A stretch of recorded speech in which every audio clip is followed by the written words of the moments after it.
hello, and welcome to the Press Y podcast, your possibly weekly podcast where we break down gaming news in the general gaming vicinity, and things we want to talk about in general. I am Emerson, your host today, co-hosting it today with Gunnar. Actually, you're co-hosting it. You're co-hosting my podcast. It's a hostile takeover. Oh, this is a hostile takeover. But yeah, what do we do here at the Press Y podcast? Emerson? We break down gaming news, notable games that came out this week, talk about things we want to talk about, and we also trash on Little Town Hero.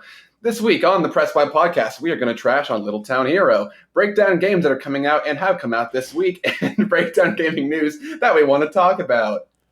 What else do we do? Whatever we want. It's my podcast. All right, beautiful intro. Yes. That was Emerson's very first intro. I'm very proud of him. Take one, we're keeping it. Okay, so starting off this week are the notable games that have released. We had on the 15th, we had Witcher 3 Complete Edition on Switch and Overwatch. We'll get to those later and how they're being marketed or not marketed. Little Town Hero. China. We're also going to get to Little Town Hero in a bit, but then we had Ring Fit Adventure. We're probably not going to touch on this much, so we might as well do it now. Comes out on the 18th. We're not going to touch on it, but we're not going to touch on it, but we are going to squeeze on it. I have that sound bit. Give me 1 second. Okay, I'll talk while you do that. Okay. Yeah, so trying to squeeze me really hard. So the Ring is sentient, by the way. Yes, Ring. His name is Ring. Is sentient, and he's the only voice acted character I believe. I don't think Drago is, but he definitely has some lines. Yeah, he's the only voice acted character, and he's the only character that requests that you squeeze him very hard. Okay. In fact, he doesn't request; he challenges you to it. Try to, I dare you.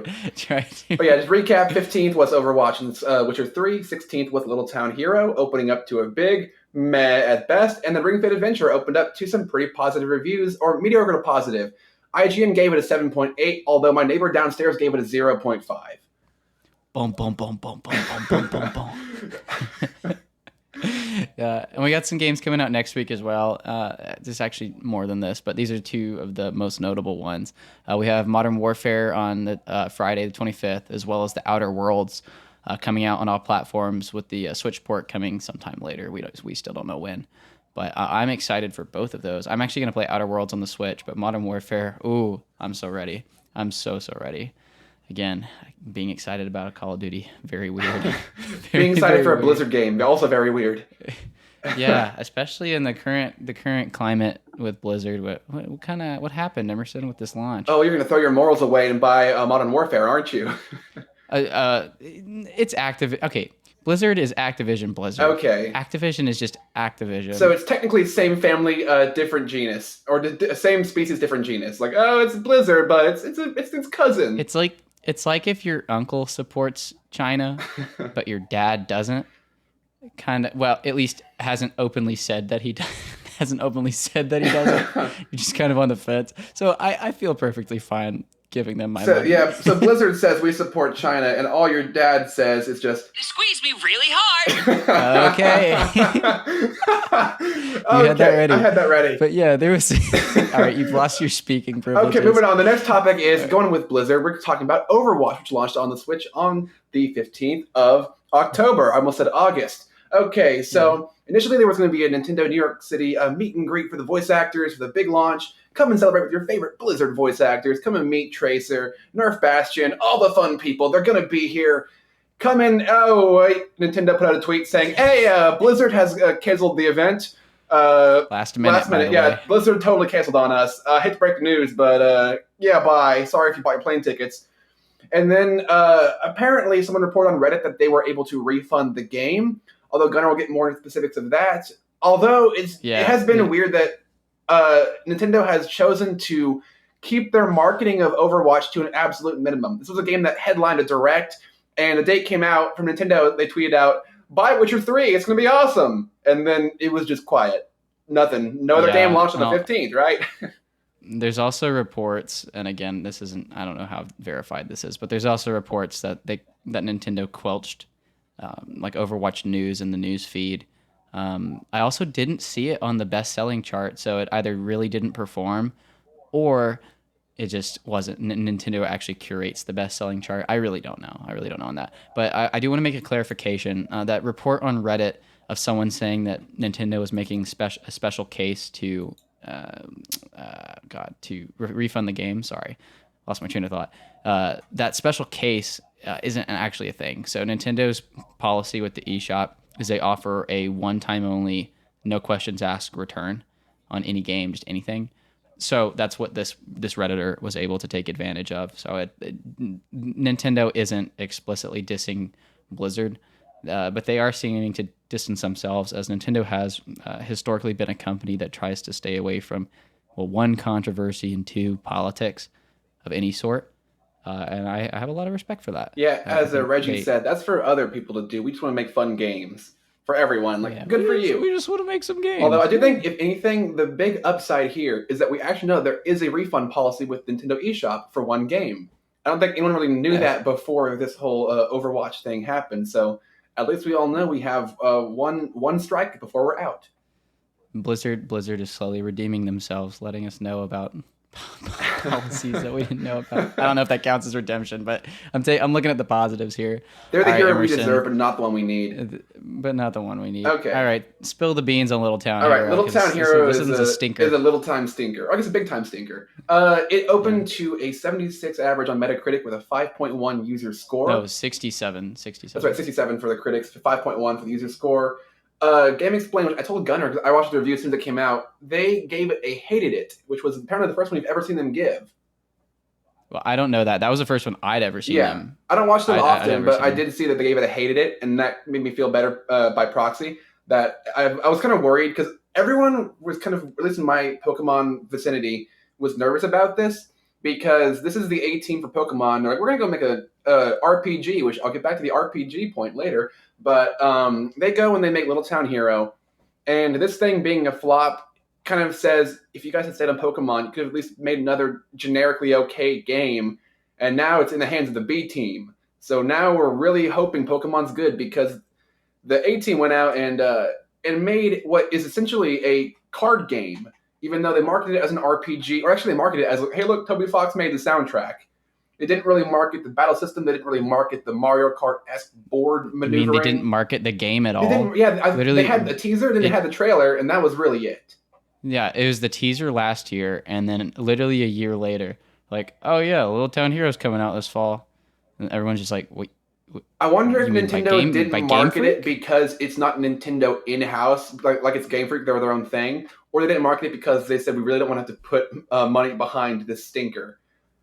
Well, I mean, Nintendo owns a very big stake in Game Freak. That's how they're about a third, right?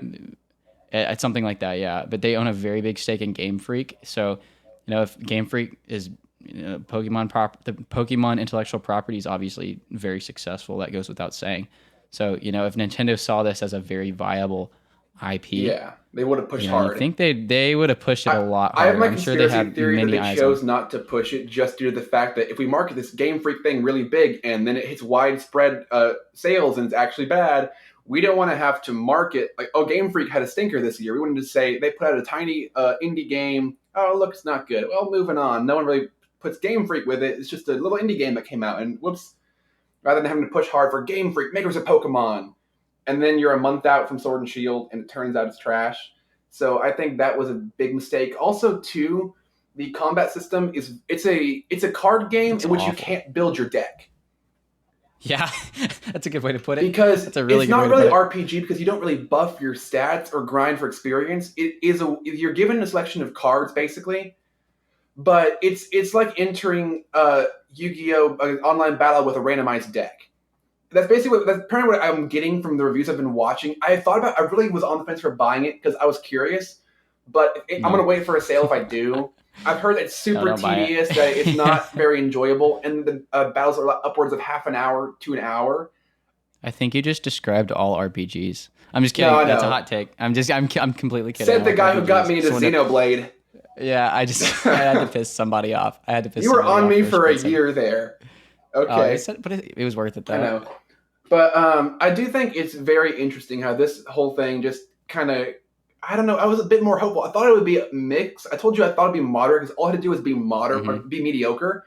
It had to be okay. All I had to do was be okay, and no one's really pissed. They're like, oh, that was let down, but no one's really upset about it. But if it's bad, it just leaves that bad taste in your mouth for Game Freak. And they got a game coming out in a month.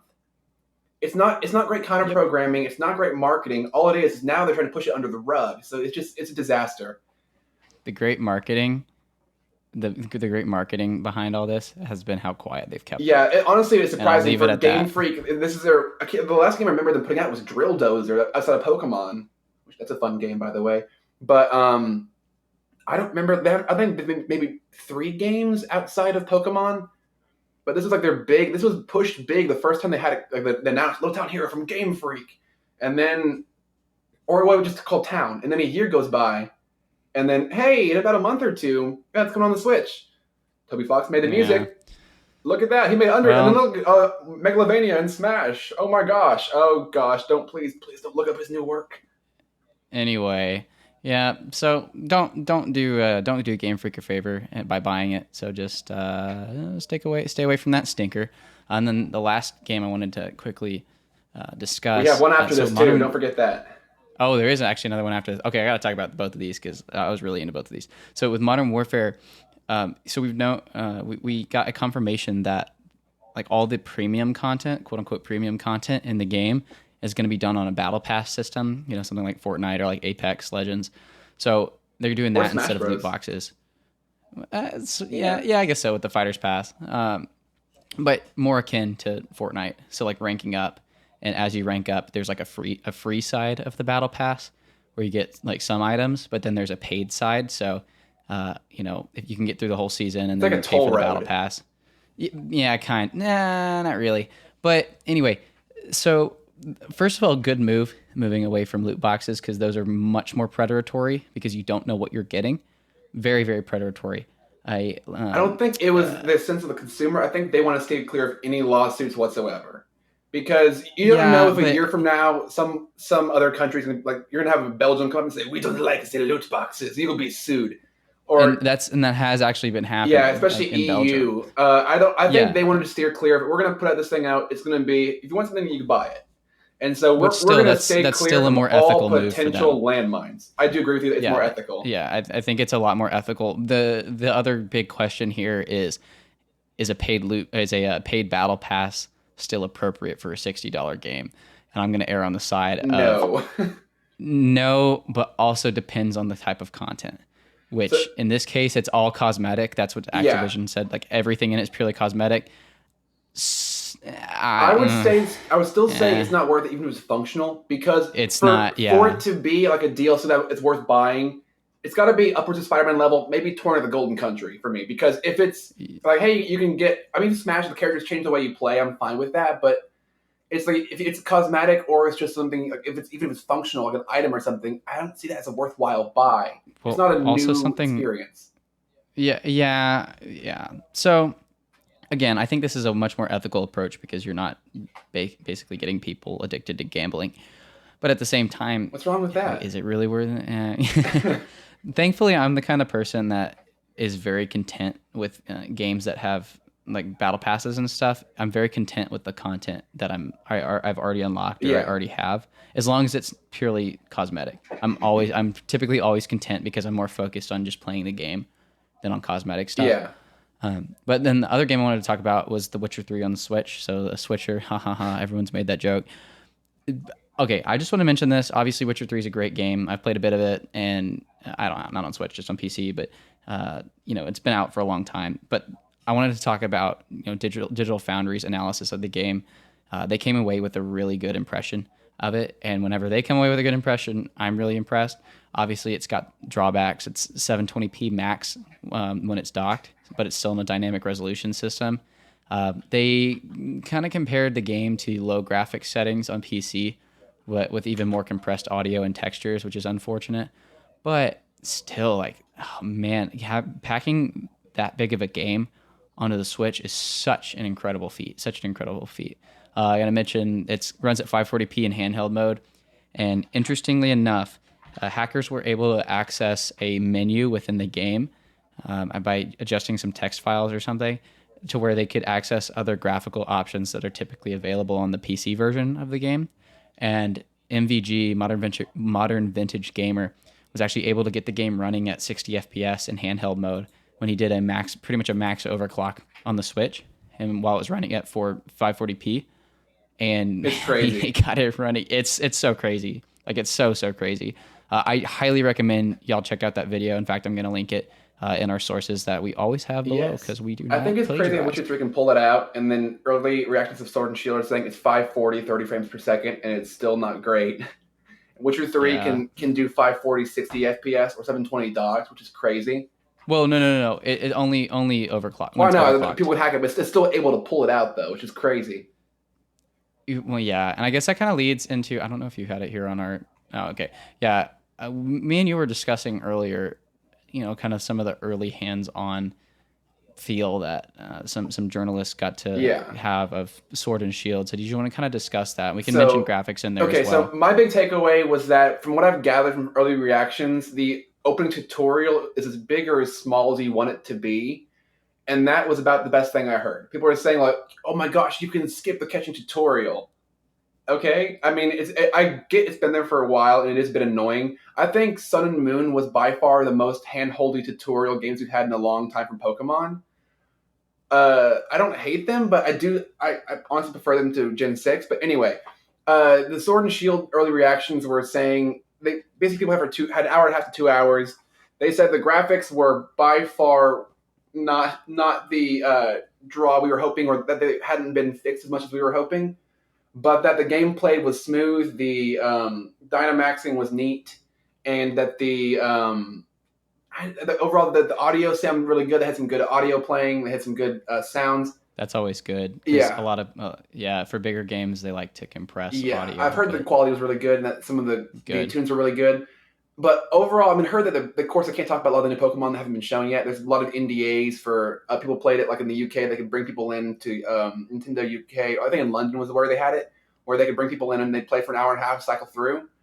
But, early reactions are positive, but they've only been up to the first gym.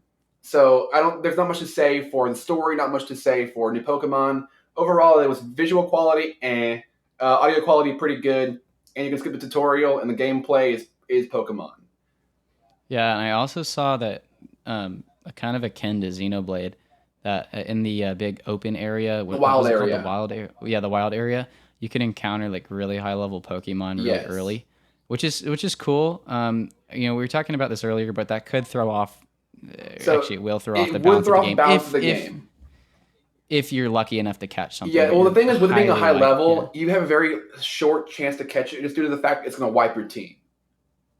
Yeah, it will wipe your team, and if you have a full team of 6, it'll probably wipe you in 6 turns. That is, if you don't have a Focus Sash or some way to paralyze it, increase your usage, find some way to kind of cheese it out. But yeah, which speedrunners will find out. Well, it's not hard to cheese out Pokemon with all the mechanics in there. You can cut its HP or its attack in half with Burn. You can cut its speed in half and give it a 50% chance of not being able to attack with Paralysis.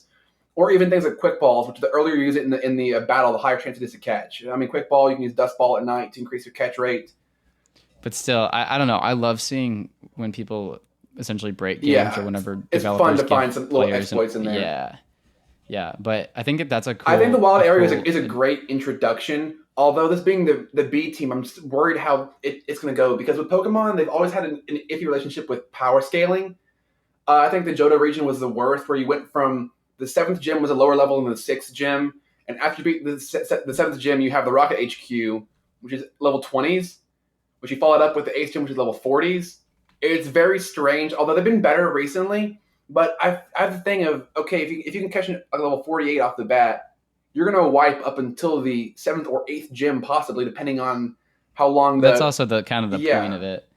Which, if that's the way, but it's completely optional. So if that's the way you want to play, because Pokemon's always been as hard as you want to play it. Because people, I've had my own Omega Locker rules, like the Nuzlocke Extreme, where you can't use evolved Pokemon and everything else, can't heal in battle for certain turns or whatever. You can make it as hard as you want to do it, but I wish they would bring back the difficulty option that Gen 5 had. Because that was that was a great thing to have, is have a hard, or I guess it was challenge mode, I can't remember what it was called, but having the difficulty option on there is a great way to play the game.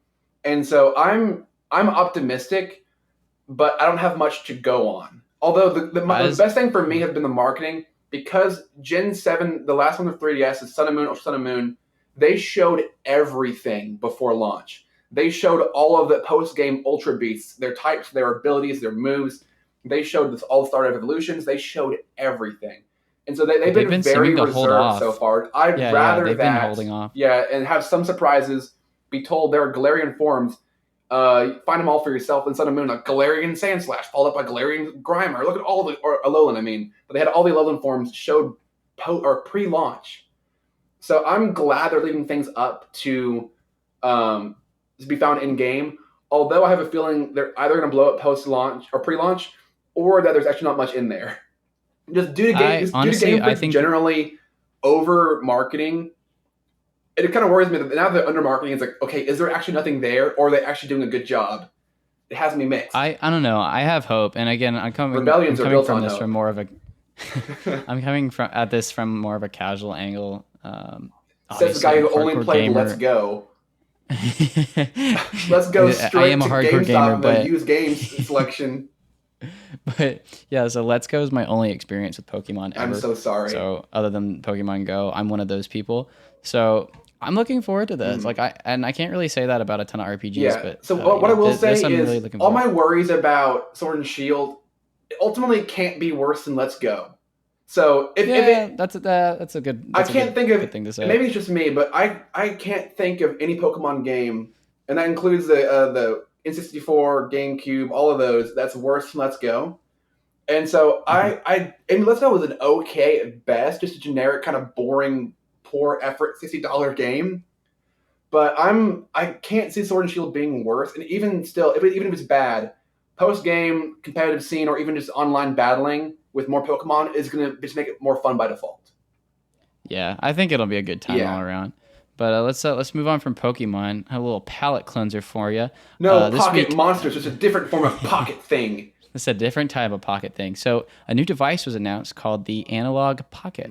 So it is a slick new retro game player. It looks like a super modern, like souped up Game Boy, like original Game Boy kind of. I guess color as well is more notable. Yeah, more like the color, but it comes with like 4 face buttons, as well as a D-pad, and then R buttons.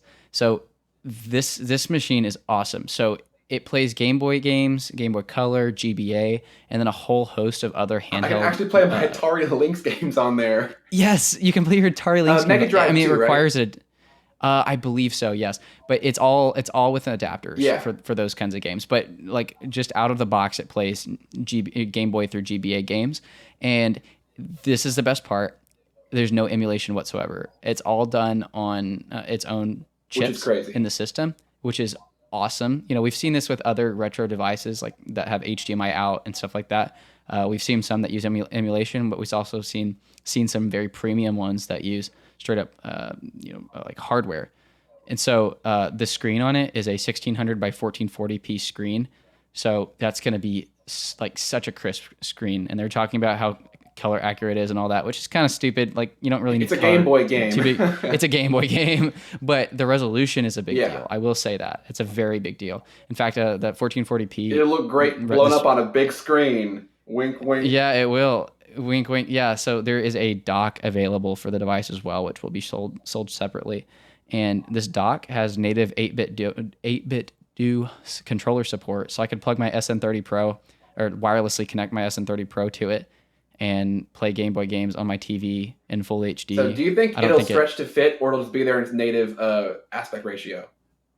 Oh, it'll be there in its native aspect ratio. So what it will probably do, what it will likely do is output. Say you're at a 1080p television, it'll output in 1920 by 1080p, so a 16:9 ratio. But within the software, it displays it in a 4x3. 4x3. Yeah. So that's likely what it'll do. But there's another feature as well. We're not done here. So there's more. Wait, there's more.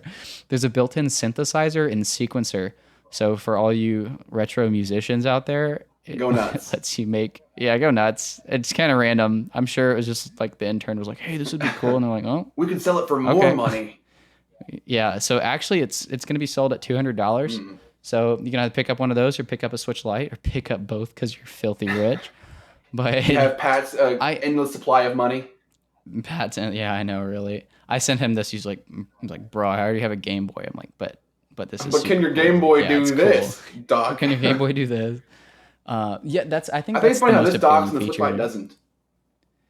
There's a Yeah, little poor baby. Poor baby Switch Lite. But this is really cool. I highly recommend y'all click the link in our sources and check it out because it is a very slick looking device. And if I happen to run across $200, we'll see. But yeah, it's very cool. And for a quick palate cleanser, Emerson, you want to tell us all about the Fortnite black hole and Fortnite The Fortnite 2? black hole event happened. Yeah, that's it. All right.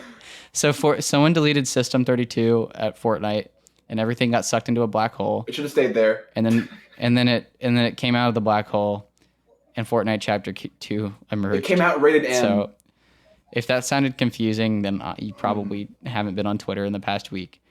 But Fortnite Chapter 2 is available. It's basically just the next season with a whole new map. I haven't played Fortnite in forever, but I will admit, I booted it up on my Switch, played a game, got 8 kills and a victory royale. Which again, I'm playing against mobile players. I've never played Fortnite before in my life. It's a quality game. I downloaded it. It's on not a my game Switch, I enjoy, never but it's a opened quality it and game. then deleted it. It's well made. It's Yeah. well made, but it's not my cup of tea. But it's still. It really is just it's a black hole for children. Pretty much, yeah. But honestly, on Epic's part, They're crazy doing good a great marketing. job with this thing. Brilliant marketing. And I want to say something too. The presentation in it is phenomenal, even on Switch. So let me clarify presentation here. Like the game kind of looks dumpy, but whenever you boot up into Fortnite Chapter 2, it plays like it starts with the black hole in the background, and then everything comes out of it. Like it sucks, or like I guess de-sucks, blows everything, it expels everything back out, and then it shows basically the new island, and then you on the battle bus as just a default skin, and then the default skin jumps out of the battle bus, and then all of a sudden you're in a game. It was super cool. So it just straight up throws you into game right like out of nowhere. So if you just boot up Fortnite for the first time, it just straight up throws you into a game. And I thought that was so cool. Like so cool. And it's just little details. I love when companies focus on little details, and Epic Games is really good at doing that with Fortnite.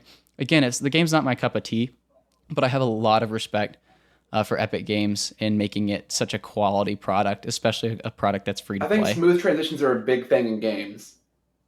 Whether it's from seriously. like the menu to a screen to a in gameplay, or just no loading screens, or like my biggest issue with Pokemon Omega Ruby Alpha Sapphire, they have loading screens. Of course, I know, we're going back to it because like in the GBA you always walk around and go to new areas. In Oraz, if you go from a city to a route, it like fades to black and fades back in. And it feels so unnatural because no other game does it unless you're going inside a building or outside a building. But it's between routes it happens. And it takes you out of the game every single time. And this sounds like it's a super, like, I love how like clean that would be. Just right into a game. I'm not going to say it was jaw-dropping, but it put a smile on my face. And again, I don't love Fortnite, but I appreciate when there's really good UI and like good game design surrounding that UI. I don't know. I think it was cool. But I actually talked about Fortnite right there way more than I expected to. I literally wrote on our script the Fortnite black hole thing, and then I said, "Go crazy, go stupid."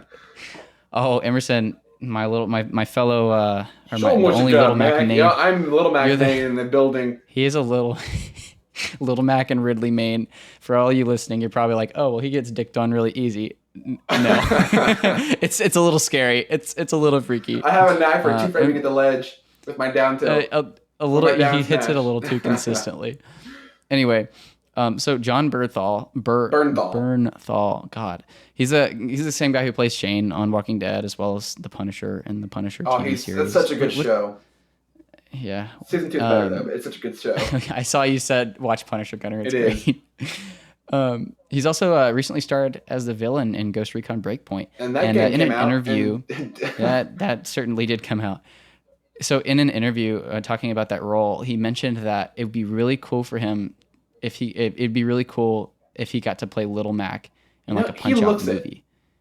He's kind of a shorter dude. Yeah. He has the face, and he also can get absolutely shredded, as we saw in The Punisher. He would be an awesome Little Mac, and I want to see Little Mac It would be so in a video game movie that's like a boxing movie. So it's like not really a video game-esque, but it's based on one. Yeah, and just make them like the next Rocky, but it's If I based could on change, ding ding, KO punch. But he also mentioned that he'd love to be in something that's Castlevania related, and all this kind of came as he was talking about video games that he played a lot as a child. But I think I don't know. If you see him on a press tour like a Punisher, he's a super nice dude. But I would want him to. He's a great in marketing. I want to see him do anything video game related because he's a fanboy, and I love Jon Bernthal. Yeah, and I mean, making a Punch Out movie of all things. I never stopped and thought about that. And then as soon as he said it, it was like, I can see it. Yeah, I know it could work. Like, it could genuinely work. Obviously, there'd be a lot of, I guess there's no story to Punch Out, but they'd be able to recreate something. All you need is Jon Bernthal and the KO punch. That's all you need. Oh, and someone who plays a really good Doc Lewis. You need a great Doc. Doc Lewis. You need Doc Lewis, Little Mac, KO punch, and a bicycle. I just love does he say let him have it, Mac, or is it the show him what you got, Mac? There's a couple, I can't remember what they are, but there's a couple good ones. Whenever you taunt, there's a chance that Doc will come in and back you up with his moral support. Yeah, I love Doc. I want him playable in Smash. Anyway, yeah, please be playable in Smash. All right, you wanna talk about? Oh, that's a lot of Switches. You wanna talk about that? Yeah, the Switch has sold over 15 million units in North America, and I have 2 of them. I have a Switch and a Switch Lite. This figure does include both the Switch and the Lite. There are currently 37 million estimated worldwide, which is insane. That's a lot. I think this will definitely be a 40 million unit seller by the end of the year, coming into Black Friday, coming into Christmas, because they're definitely going to push this with Pokemon coming out. Pokemon is going to drive the Switch Lite hard. Through the roof. Yeah, especially with the graphics being so bad. This is a game made for the Switch Lite, more so than Link's Awakening. Because the graphics don't look great blown up, like, just shrink it and it'll look great. Also, long battery life. Yeah, it's hard to sit down and play Pokemon. This kind of issue with Fire when it came to the GameCube and the Wii. It's like this is a very much a pick up and play game. Portable. It's very much made for portable. So having it to where it's like Pokemon sitting down at your desk and playing Pokemon just doesn't feel right. But yeah, so I mean, Nintendo's got a pretty good lineup. Yeah. I guess it's really dependent on Pokemon this year, but Luigi's Mansion's likely going to be a very big seller. Yeah, I'm trying to think what else they Little have. Town Hero, baby. If anything, it's a deterrent from the Switch. Like just the fact that it exists. Coming out in December? I don't think so. Yeah. The thing I remember the most is the not Jedi Outcast, but the new Jedi one for PS4. But I don't think there's any other big games other than Pokemon for Switch. No, but like for the Switch, I think. Yeah. I mean, there's the Incineroar and Crom Amiibos. I'm looking forward to buying. Oh boy. I'm gonna buy me my other Crom Amiibo, but that's all I can think of for this year. I think the big thing coming out is next month is Pokemon. At least for Switch. That's all I can think of. But I feel like they can ride that train for an entire year. Well, they basically have, but they've also packed the year they too. do. All they had to do with Pokemon, they were like, "Hey, look, everything else." Yeah. You like some Mario? You like some Zelda? Well, here, take some Pokemon. Anyway, moving on. So this one's kind of interesting. So the Google Stadia controller, so Google's proprietary controller for their Stadia platform, will only be wireless. It will only work like wirelessly for Chromecast Ultra users at launch. So that was kind of unexpected. So Google was saying that they really want to focus and make sure that they get wireless working right. Again, the controller connects to your router instead of through Bluetooth. So this, they say, is going to provide basically a faster... It connects to the Google-branded chip in your brain. Yeah, pretty much. They say this is going to provide faster response times, yada, yada. But it's interesting that it's only going to work wirelessly with Chromecast Ultra at launch. You'd think that they'd put some form of... our platform that can work on literally anything. Just kidding. Yeah. Well, here's the thing. Is other wireless controllers, like an Xbox One controller, whatever kind of controller, will still work on other platforms. Is so like it's weird. It is weird. But if you want to use your Stadia controller to play on your PC, you have to plug it in directly. And so this is something here's my Are they trying to not sell their controller?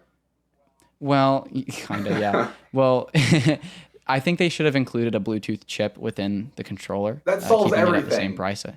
it solves this problem, and it also allows the controller to be used and like it on also at PC least somewhat or even on validates other the platforms. price. Because yes, yikes. that's the other thing. Was it $70? I believe. Yeah. Yep, that's insane. Which they look nice. They're really nice controllers, and I'm sure they feel great. Great sticks, great buttons, all that. But I mean, that's a hefty price to pay. Like a very hefty price to pay. So Google says it will eventually, at least they alluded to the fact that it will eventually work wirelessly on other platforms, but they really want to focus on getting the Chromecast experience to be, perfect, basically. So I love Google because launching we can only do beta, one thing beta at a software. time. Rather than fixing that and the actual performance, we're only going to do Chromecast first, and then we're going to branch out. Or just Google launching beta software at launch with their products. We're going to do a Fallout 76. We're going to launch it, and then a year later, we're going to figure out what we need to change. Yeah, we'll figure it out. With that negative latency we talked about last week. Good God. Okay, here's something else that's kind of interesting. So for Bitcoin aficionados out there, the Ubisoft Entrepreneurs Lab is working on a way to incorporate like blockchain technology into gaming. So they want to be able to change gaming, like the gaming experience before, during, and after the gaming experience. So I don't really know what that means, but it's the Google chip in your brain. This is super interesting. This is super interesting. And personally, I think blockchain will end up being used more towards the back end of programs rather than in direct gameplay features. But I also have no clue how you would use blockchain in video games. So I think that this is something to definitely keep an eye on. And it's also interesting because I never knew that Ubisoft had like entrepreneur labs. And so what these labs are, they're made in a very startup style environment and with a startup feel. So people are constantly pitching ideas. And right now, the big project that they're working on is blockchain, as I said. So it's going to be interesting to see how this technology develops and how it ends up being used in video games in order to improve gameplay experiences. I'm very curious to see what ends up there. And speaking of speaking of different gameplay experiences, the xCloud preview is now live as well. Sorry, Stadia, Dad's back.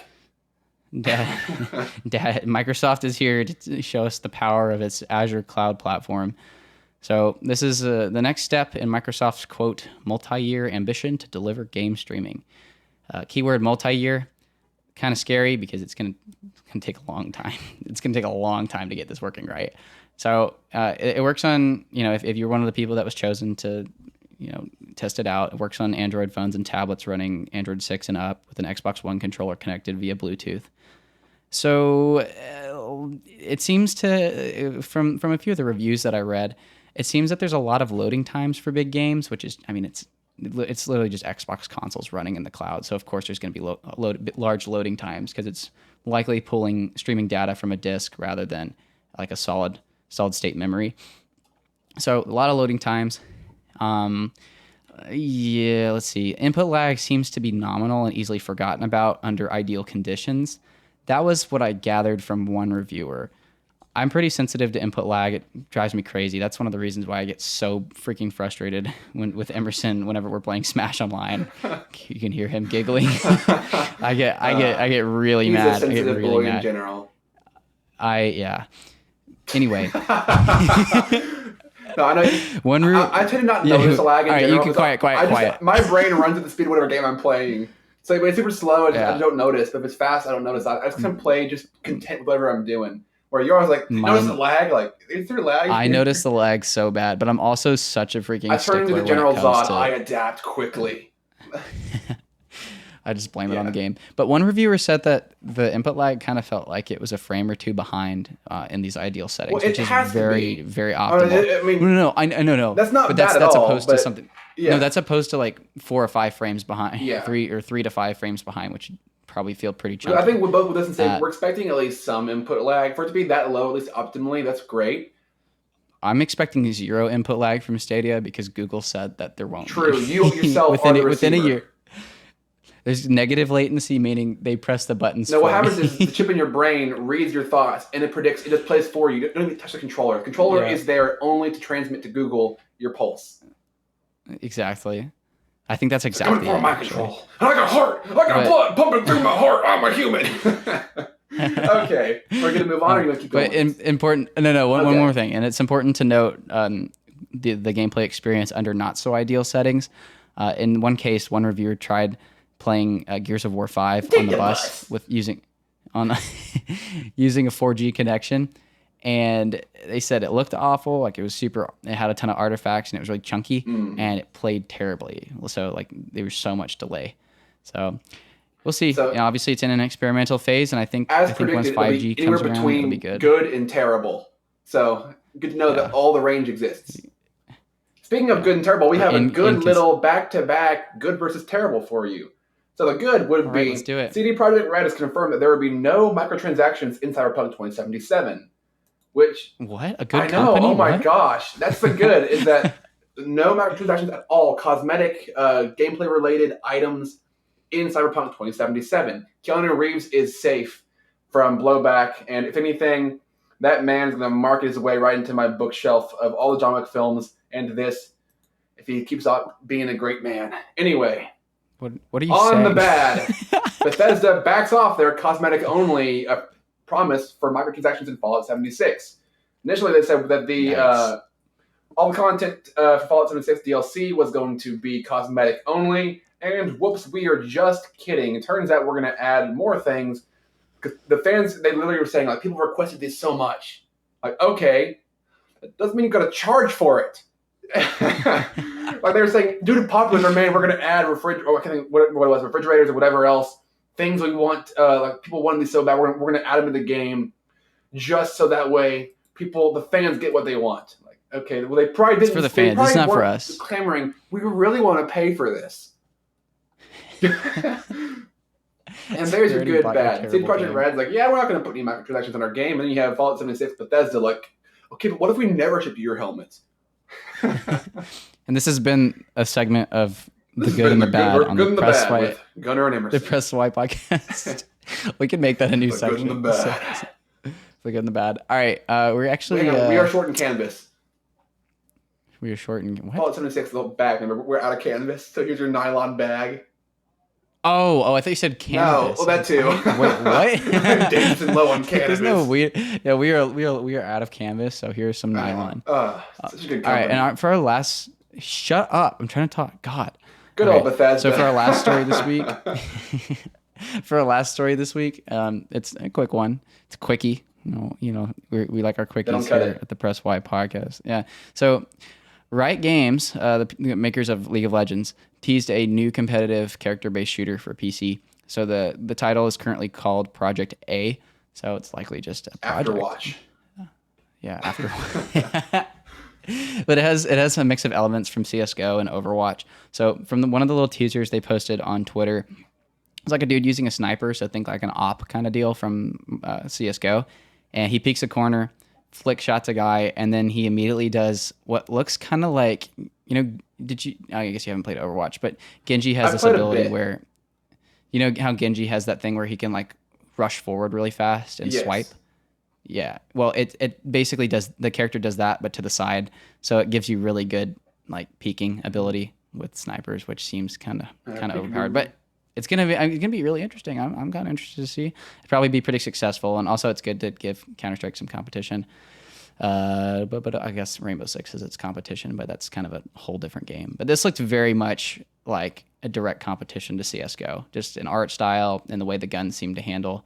But we'll see. It's based in a near future Earth. Why's it got to be Earth? So take the fight to Pluto. Take the fight. But yeah, that about wraps it up for this week's news. But of course, every week, what do we do, Emerson? We press Y. No. Hence the name of the podcast. We do have to press Y for something. So you know what? I'm going to press Y for this week because I'm going to steal it from you. Tell me more. I'm going to press Y for Wii Sports and Wii Sports Resort. So me and my roommates, we've been playing so much Wii Sports, like a ton of Wii Sports golf and a ton of Wii Sports bowling. And I've missed it so much. Like, it's so much fun. It's seriously like the pinnacle, I think, of just family party games is Wii Sports. It's just so simple, so intuitive, with also the ability to get really good. at each game. And also there's little secrets in each game. So like in baseball, you can press 1 and 2 to change like whether you throw underhand or overhead. Like in tennis, if you serve and then immediately hit the ball, like whenever it's at its peak of the serve, you can hit it really hard. So there's things like that too. So it's like small, minor increases of skill. But we've been having so much fun playing Wii Sports, and my roommates have been playing a bit more than me. In fact, they played for 3 hours about a week ago, and they didn't realize it. And then they got done and were like, "Oh crap, we just wasted our day." But it's a very fun game, and as corny and as kind of a meme as it is, I'd love to see a Wii Sports remastered. And I actually did I got a legally acquired ROM on my PC and emulated it and put it on my 4K TV just to see what it looked like. Would you want to see that with Resort paired together? The file I used has Wii Sports and Wii Sports Resort together. And I didn't try out Wii Sports Resort. It's really I just tried out. Although I think you do. I had that. I had that when I was a kid. No, I had Wii Sports Resort when I was a kid, or like I played it a lot when I was a kid. I just didn't play it on my emulator earlier. But yeah, the sword game is my favorite on Wii Sports Resort. That one, and then what was that? Oh, the biking one is so much fun. I loved the biking one. But yeah, so Wii Sports and Wii Sports Resort are primarily Wii Sports are my Press Y for this week. What about you, Emerson? So as you know, I've been playing Astral Chain. He's been playing Astral Chain. I'm on file 10 of 12 right now. And God, you're so far ahead of me. In more ways than one. Stop. No, what I will say is, if there's ever a point where you think this character looks bad, has very often iffy dialogue, and I think he's a villain, you're probably right. So I'm going to press Y for foreshadowing, because turns out the character you think is probably bad the entire game turns out to be pretty bad. Wouldn't that be a press Y for poorly written foreshadowing? It's still foreshadowing because you could see it coming, and it actually happened. The seeds were laying as they beat you over the head with the fact this character is terrible. And even still, there's literally the way they foreshadow is subtle as a sledgehammer. Because there's even a point where you meet a character that has the word Raven written on them. Immediately after that, you get a call like, I heard a talk saying, "Don't trust the crows." What does that mean? And literally, after the Ravens do their thing, the guy's like, "Remember what I said with the crows? That's what I was talking about." Like, yes, thank you, Hal. I understand. And so, press Y for foreshadowing because, boy, they did a great job of making that subtle. I want to be clear here. If Emerson spoiled anything, you don't be disappointed. You don't play Astral Chain. You'll know before you know the character's name. You'll know he's bad. I texted Emerson because I think I'm still in I put it down because I got caught up with Link's Awakening, but I think I ended on file 5 and I texted you. I was like, "Oh, hey, so you're pretty far into the game. Is this person the villain?" You're like, "Yep." Pretty much. You alluded to the fact going that on the good theme of foreshadowing. Fire Emblem Path of Radiance and Radiant Dawn. That's how you do some foreshadowing. You build up to the big thing, and whoa, everything's coming together. The stories are tight and knit together. That's so neat. With Astral Chain's like, hey, look, a plot thread. Remember that in 2 seconds before it's just instant fulfillment. Like, hey, this thing looks bad. Turns out it is bad. Like, thank you for all the build up and all the great narrative. But the combat's fun. The combat, that's the only thing I really am enjoying the game. It's because the combat's fun. Yeah, that's that. I hate the detective part. You mentioned you kind of like the detective part. I hate the detective part. The whole Detective Pikachu 3DS game. It's that, but better. Yeah, I never played that, but I hate the detective part. I hate the story. I love the art style and I love the gameplay, but I still put it down because I will say the Archer Legion's trash. Why is he in the game? It is bad. I will say that as well. All right, that's about it for this week's episode of the Press Y podcast. But Emerson's going to close us out. Remember to tell him to subscribe and to like and to press that bell, Emerson, as well as to follow us on Twitter. Remember all that stuff. Okay, you guys, subscribe, press the like button, ring that bell, try to squeeze me really hard, and also make sure you follow us on Twitter and wherever else we are. I think that's actually it. But Gunnar's looking at a subreddit somewhere to market these. What? Yeah, I got to market this. Market it. You're the one in business, boy. Shout out to the... Yeah, I'm the business major here.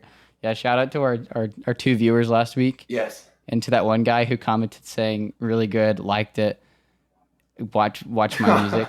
Bro, I didn't watch your music, but I promise that maybe one day I can assure you it was probably tight.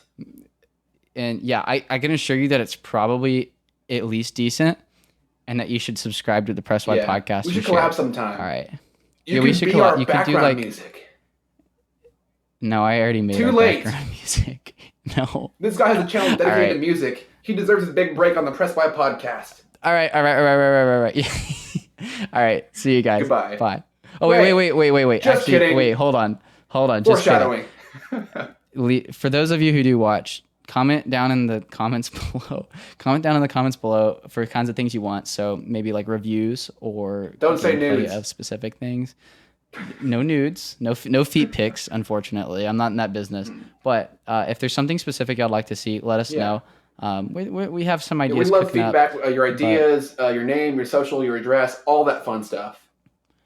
But as someone who genuinely cares about my degree, I don't have a ton of time to work on extra content, but I do want to branch out and try some new things. So thank you guys. Again, do the subscribe routine, and we'll see y'all next Sunday. Sorry about this Monday. Press Y for support. Bye. Bye. Oh, yeah. Bye-bye.